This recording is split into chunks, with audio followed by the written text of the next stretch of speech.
La parole est à Monsieur Laurent Wauquiez pour une présentation de la motion pour une durée ne pouvant excéder 30 minutes.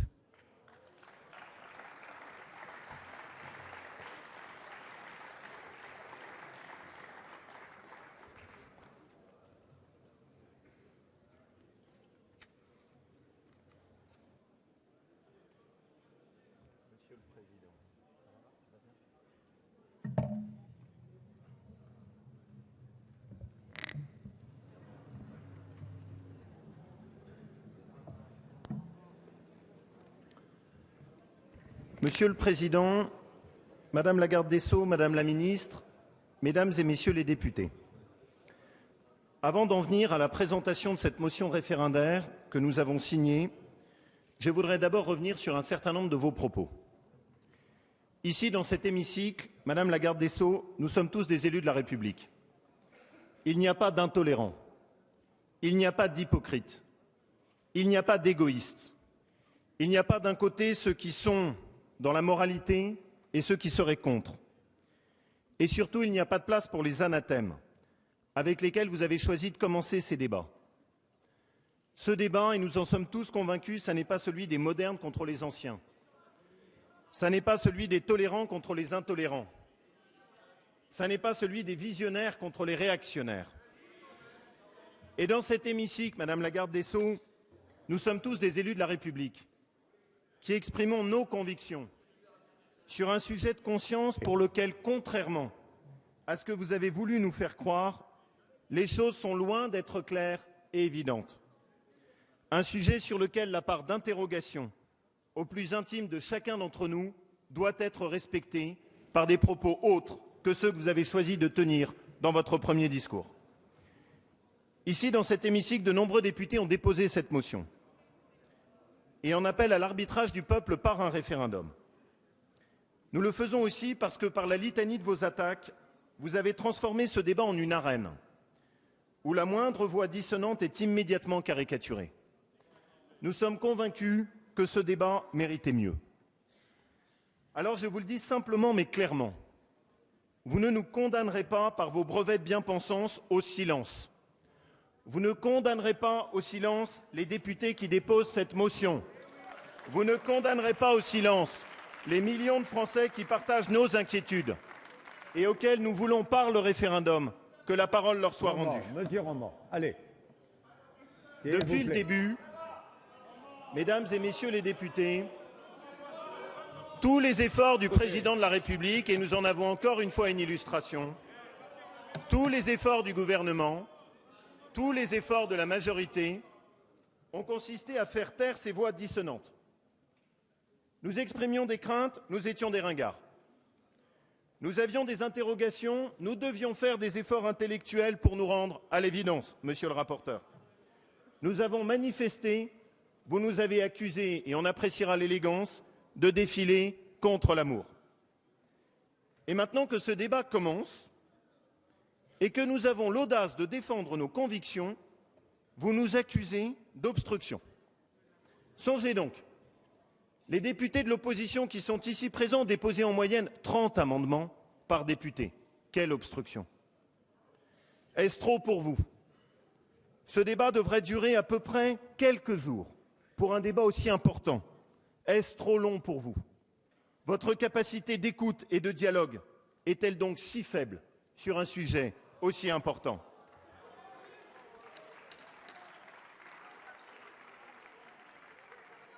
Alors la question que les Français peuvent se poser, c'est pourquoi tant d'acharnement? Pourquoi tant d'acharnement depuis tant de mois à vouloir, comme le président Accoyer l'a souligné, à vouloir faire taire les oppositions à cette loi? La réalité, c'est que vous cherchez fondamentalement à dissimuler la portée de ce que vous êtes en train de faire. La réalité, c'est que vous cherchez fondamentalement à dissimuler les choix lourds que vous êtes en train d'imposer aux Français dans la conception de la famille.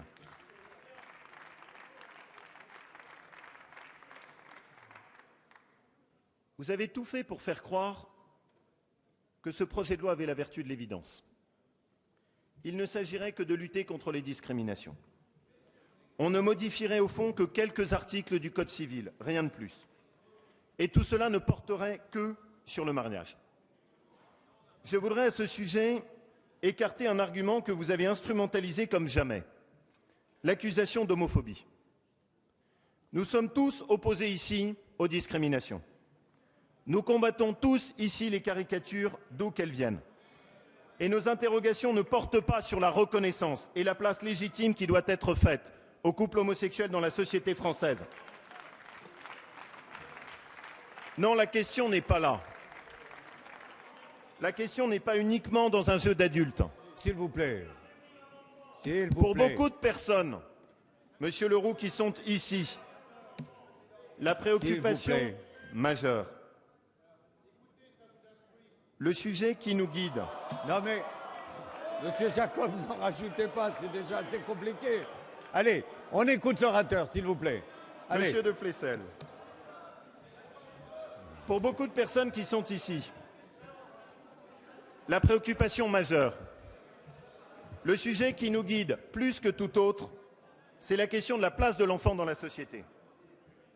Ce projet de loi, Madame la garde des Sceaux, ne porte pas, loin s'en faut, sur le seul mariage. Notre conception de la relation parent-enfant a été fondamentalement construite sur le modèle biologique de la procréation. Cette vision de la famille repose sur quelques convictions simples. La parentalité, c'est à la fois la paternité et la maternité. Les données naturelles et notamment le sexe contribuent à constituer une identité. Et surtout, plus que tout, l'enfant est un sujet et non un objet auquel chacun aurait droit. Dans ce que vous êtes en train de faire, contrairement à la démonstration que vous avez essayé d'asséner hier, le plus important pour nous n'est pas le mariage, mais la place que vous dévouez à l'enfant dans votre projet. Vous nous avez accusés d'être égoïstes. Mais qui est égoïste, Madame la garde des Sceaux? Ceux qui parlent d'un droit à l'enfant comme vous, ou ceux qui défendent les droits de l'enfant? Où est, Madame la garde des Sceaux, le véritable égoïsme et le véritable individualisme? L'entreprise que vous commencez aujourd'hui est en réalité un ensemble.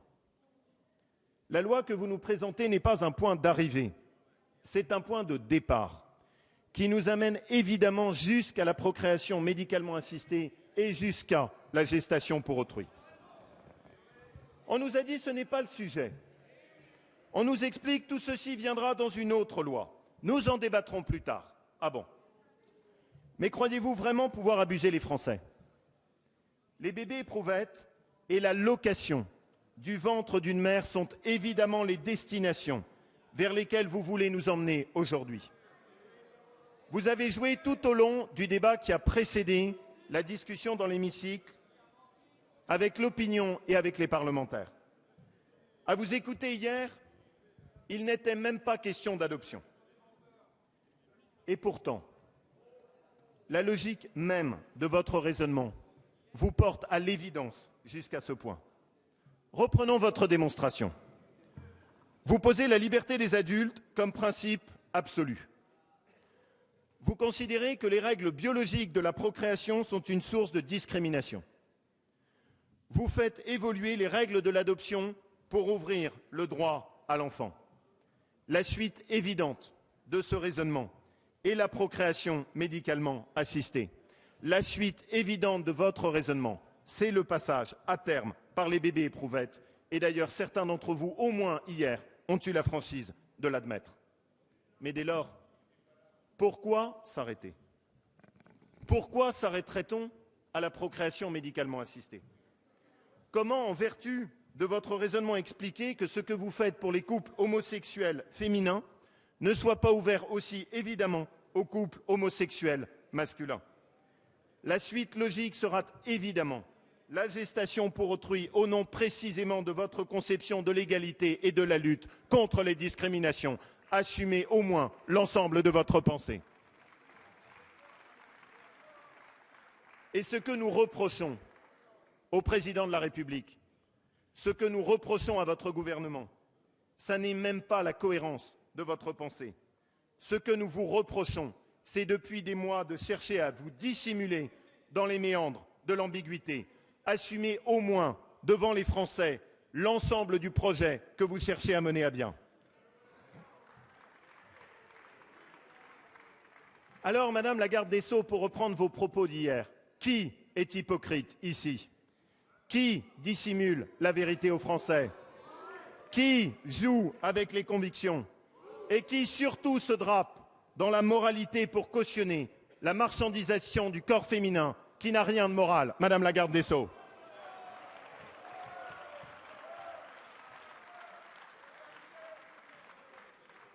Oui, vous avez caché la réalité de votre projet. Alors que nous nous apprêtions à débattre d'une loi, vous faisiez passer à la sauvette une circulaire. Alors qu'ici, devant les députés, vous refusiez de donner votre position. Dans les bureaux de votre ministère, on préparait discrètement ce document. Alors que le président de la République, Madame la garde des Sceaux, feignait d'émettre des réserves, S'il vous plaît. vous ouvriez la voie, pour la première fois en France, à la reconnaissance de la marchandisation du corps. Et au moins cette circulaire met fin au jeu de dupes que vous avez pratiqué. Allez, vous aurez l'occasion de répondre. Laissez parler l'orateur. Allez. Il est surprenant de voir comme vous avez du mal à pratiquer l'écoute et à respecter la contradiction.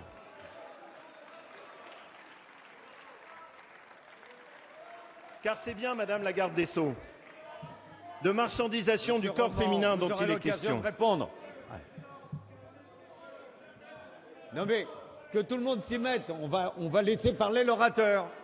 Hein? Les différents groupes auront l'occasion de répondre dans l'explication de vote sur cette motion. Donc maintenant, on écoute. Quelle étonnante illustration de l'absence de sérénité dans laquelle vous cherchez à plonger l'hémicycle. Car c'est bien de marchandisation du corps féminin dont il est question. Vous ne voulez pas d'hypocrisie. Eh bien, très bien, mais alors la vérité est brutale. Ce vers quoi nous nous dirigeons, c'est la possibilité pure et simple de louer le corps d'une femme pour obtenir un enfant. On utilise le corps féminin, on lui fait porter un enfant, on lui enlève ensuite cet enfant et on la rémunère. Oui, on rémunère le corps d'une femme qui a été utilisé pour faire un enfant. Voilà ce vers quoi vous voulez faire diriger la société française. Vous nous dites, Madame la garde des Sceaux, il ne s'agit de quelques cas seulement. Mais même s'il ne s'agissait que d'un seul cas, ce chemin serait inacceptable parce que c'est un chemin sans retour et qui est en rupture totale avec tous les principes de la dignité du corps humain qui ont toujours été défendus par la République française. Et comment vous, mesdames et messieurs les députés, s'il vous plaît, qui êtes attachés à la défense de la femme dans la société française, pouvez-vous ainsi proposer de revenir des décennies en arrière? C'est le travail patient de la République qui a permis de protéger progressivement le corps de la femme. Victor Hugo lui-même l'avait dénoncé avec la vigueur qu'on lui connaît. Dans notre législation telle qu'elle est, la femme ne se possède pas, elle n'est pas en justice, elle ne compte pas. C'est là un État violent et il faut qu'il cesse. Et cet État avait cessé. Et le travail patient de générations de républicains et de républicaines avait permis qu'il cesse. Depuis Olympe de Gouges jusqu'à Simone Veil, en passant par Hubertine Auclair, la République a progressivement trouvé les protections nécessaires. Vous avez voulu donner hier, Madame la garde des Sceaux, une leçon d'histoire du droit. Fort bien. Mais comment avez-vous pu passer sous silence ce que sont aussi les grandes conquêtes législatives qui ont protégé la femme dans la société de la marchandisation? Comment avez-vous pu nier qu'au cœur de notre conception française de l'éthique, il y a cette conviction simple que le corps ne se monnaie pas? Nous n'avons jamais transigé sur cette règle, contrairement à d'autres pays. Et je vous le dis fermement, les députés qui ont signé cette motion refusent que vous rameniez la République en arrière.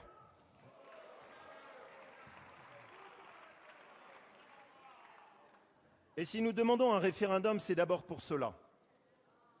Alors que vous essayez, et vous utilisez cet argument sans cesse, de tronçonner votre projet en petits morceaux de loi séparés, nous demandons que par un référendum, les Français puissent s'exprimer sur l'ensemble de votre projet de société. Nous demandons qu'il puisse s'exprimer sur l'ensemble de votre projet qui va depuis le mariage jusqu'à la gestation pour autrui. Le référendum vous obligera à la clarté, là où vous cherchez tout simplement à nous faire voter dans la pénombre et l'ambiguïté.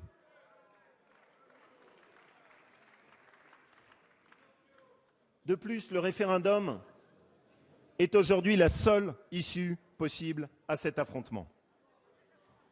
Je dis bien à cet affrontement, car au fond, c'est ce que l'on peut le plus vous reprocher.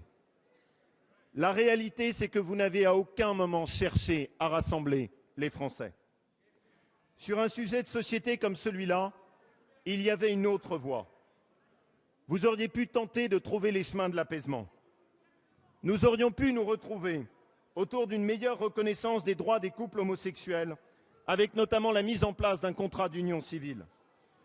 Et vous le savez pourtant, la République se grandit toujours de ces moments où elle cherche à dégager une position commune. Par le passé, nous en avons été capables. Souvenez-vous des débats sur le voile à l'école. Souvenez-vous des débats sur la fin de vie. Nous avions eu alors des échanges qui étaient constructifs. Et à travers une catharsis républicaine, nous étions parvenus à rapprocher les positions. Mais au lieu de cela, il n'y a pas eu de débat. Il n'y a pas eu de débat car il n'y a eu que des affrontements. Vous n'avez jamais cherché à faire dialoguer les points de vue. Vous n'avez pas organisé de grands échanges permettant de faire discuter les uns avec les autres. Au lieu de cela, et ce choix était profondément politicien, vous avez abordé ce débat comme étant celui d'un rapport de force d'un camp contre un autre. Les questionnements, vous les avez balayés d'un revers de main. Les inquiétudes, vous y avez répondu par les insultes. Les doutes, vous n'avez jamais cherché à modifier en quoi que ce soit votre projet imposé brutalement. La réalité, c'est que votre démarche était celle de la loi du plus fort. Votre démarche était celle d'une majorité contre une opposition.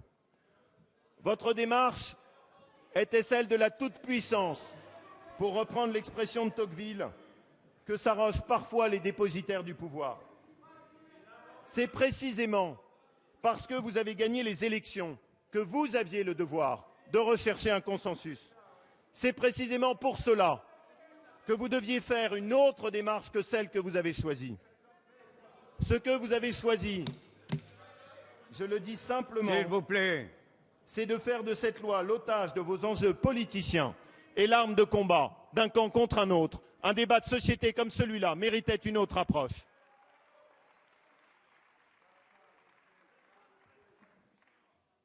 Vous avez laissé les inquiétudes se cristalliser.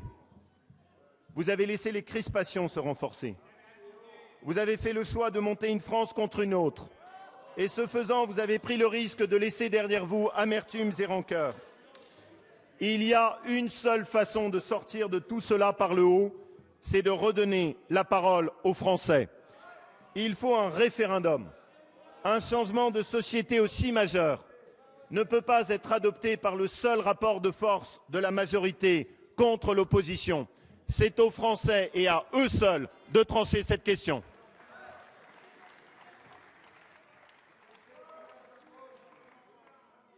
Le président de la République est le garant de l'unité nationale. Qu'il assume donc ses responsabilités.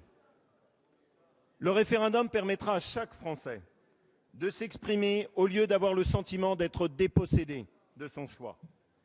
Le référendum est le seul moyen pour que la décision soit ensuite respectée par tous, au lieu de nous enfermer dans une de ces guerres intestines dont notre pays a trop souvent eu le secret. Le référendum permettra de faire sortir cette décision du combat politique que vous avez choisi pour permettre son appropriation par tous les Français. Ce sera le verdict simple, clair, incontestable de la volonté collective, verdict auquel tous les Français pourront adhérer. C'est pour cette raison que nous vous demandons un référendum pour que les Français puissent s'exprimer. Alors certains d'entre vous opposent démocratie représentative et démocratie référendaire. Mais cela n'a pas de sens. Nous sommes tous ici les dépositaires du suffrage universel. Mais sur un sujet comme celui-ci qui relève à ce point-là de l'intime, il n'y a aucune honte, il n'y a aucune abdication de notre part à rendre la décision au peuple souverain. Et surtout, comment pouvez-vous renier à ce point les convictions qui étaient les vôtres il y a encore si peu de temps? Souvenez-vous, même si c'est sans doute un peu désagréable, à l'époque de votre projet socialiste 2012. Il prévoyait de rendre plus souple le recours au référendum dont vous disiez qu'il était trop étroitement encadré. Jean-Marc Ayrault, votre Premier ministre lui-même, avait déposé une proposition de loi destinée à faciliter le recours à l'article 11. Et vous étiez en cela juste fidèle aux principes défendus par une des grandes personnalités de votre famille politique, François Mitterrand, qui en 1988, Monsieur Emmanuelli, ce rappel risque d'être difficile pour vous, dans sa lettre à tous les Français écrivait « J'ai souhaité naguère que les problèmes majeurs qui naissent de l'évolution de notre société puissent être tranchés par référendum. Je le souhaite toujours. » Comment pouvez-vous à ce point-là, Monsieur Emmanuelli, changer de discours? S'il vous plaît, on se calme à nouveau. Monsieur Roman, laissez l'orateur, vous aurez l'occasion de répondre.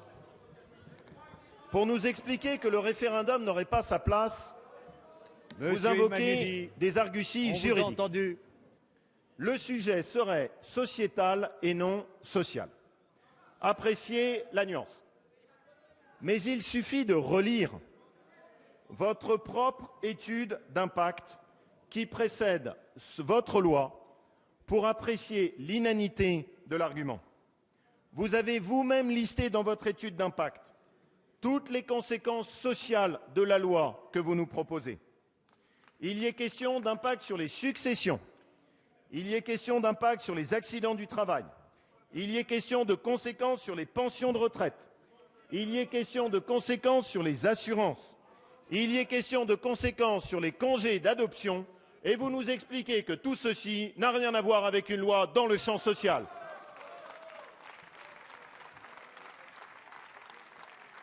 Mais surtout, et Monsieur le Président de la Commission des lois, vous l'avez vous-même reconnu, qui peut croire un seul instant que le Conseil constitutionnel viendrait censurer la volonté du Président de la République de consulter les Français, alors que c'est l'esprit même de la Ve République? Ça n'est donc pas sur le terrain juridique qu'il faut chercher les arguments s'opposant au recours au référendum. Est-ce donc alors sur le terrain politique? Vous nous dites que les Français auraient acquiescé à cette loi en votant pour François Hollande. Mais à ce compte, mesdames et messieurs les députés de l'opposition, retirons-nous sur la pointe des pieds silencieusement. Laissons cet hémicycle à l'opposition. S'il vous plaît. Nous sommes visiblement de trop pour vous. Le fait de supporter une opposition est visiblement difficile. Retirons-nous puisque vous considérez qu'avec cette élection présidentielle, les Français auraient confié un blanc-seing à la majorité sur tous les sujets.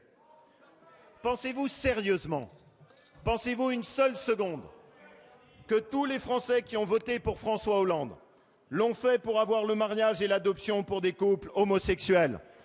Le contrat social qui se noue au moment de l'élection présidentielle est infiniment plus complexe que la vision simpliste que vous êtes en train de défendre.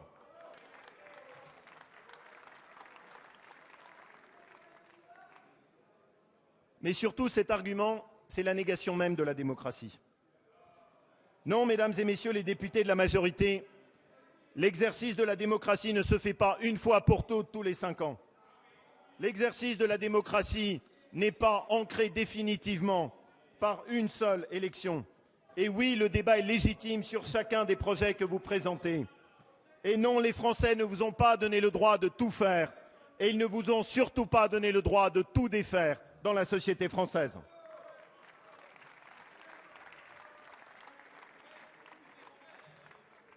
On nous explique enfin que le sujet, nous apprécierons, serait trop compliqué. Les Français ne seraient pas suffisamment éclairés pour se prononcer par référendum sur un sujet comme celui-ci. Les Français ont pu s'exprimer par référendum sur un sujet aussi difficile que celui de Maastricht. Vous vous apprêtez, le président de la commission des lois, si vous l'aviez écouté, mais vous ne l'avez visiblement pas écouté. Les Français ont pu s'exprimer et vous comptez même leur proposer de s'exprimer sur des sujets comme le cumul des mandats. Mais ils ne pourraient pas s'exprimer sur le mariage et l'adoption par des couples homosexuels. Dans quelle estime tenez-vous, mesdames les membres du gouvernement et mesdames et messieurs les députés de la majorité, le peuple de France? La vérité, c'est que vous vous grandiriez et que vous grandiriez la démocratie en consultant les Français sur un sujet aussi fondamental. Alors pourquoi? Pourquoi hésitez-vous? De quoi avez-vous peur? Vous avez peur du peuple. Vous avez peur du verdict des Français. Vous préférez la facilité du passage en force brutal à la consultation indispensable et transparente de tous les Français. C'est cette peur qui vous guide. C'est la peur du message qui vous sera renvoyé par les Français sur un changement de société aussi fondamental que celui que vous êtes en train de proposer. Vous avez d'ailleurs tellement peur de la diversité des opinions sur ce sujet que vous avez muselé vos propres collègues. Dans notre groupe, Christian Jacob a veillé à ce que chacun puisse s'exprimer. Sur vos bancs, vous imposez la discipline de vote. Chez nous, la diversité des opinions existe. Chez vous, vous menacez ceux qui osent exprimer leurs différences. Est-ce cela votre conception du débat? Mesdames et messieurs les députés, s'il vous plaît, mesdames et messieurs les députés, pour finir, je voudrais revenir.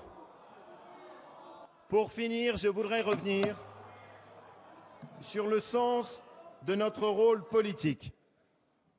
On veut vous nous expliquer, et c'était toute votre démonstration, que ce texte, c'est prendre le train de l'histoire. Argument majeur, définitif, qui enterre toute place à la discussion. Mais ce n'est pas comme cela que je conçois mon rôle. Notre rôle en tant qu'élus de la nation n'est pas de répondre à une soi-disant modernité que nous serions sommés de valider. Notre rôle en tant que députés de la nation, c'est de nous interroger à chaque fois que la question se pose, afin de savoir si cette prétendue modernité est positive ou non, et de réfléchir au modèle de société que nous souhaitons proposer à notre compatriote.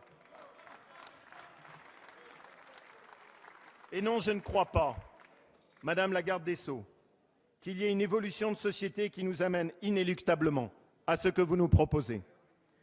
Je crois en revanche que ce que vous proposez est une césure, que c'est une césure dans notre vision de la famille. Et je crois que la société de demain ne ressemblera plus à votre projet, à celle d'aujourd'hui. Et je suis loin d'être convaincu que ce que vous nous proposez soit meilleur. Si la modernité pour vous, c'est de parler d'un droit à l'enfant comme d'un objet, alors nous vous laissons cette modernité. Si la modernité pour vous, ce sont les bébés éprouvettes, alors nous vous laissons cette modernité. Et si enfin la modernité pour vous, c'est de pouvoir louer le ventre d'une femme, alors oui, nous vous laissons aussi cette modernité. Nos convictions sont hautes. Ces convictions, je vous demande de laisser les Français s'exprimer. Et c'est au nom de ces convictions que nous demandons solennellement un référendum. Allez, merci. Bon, écoutez, on se tait.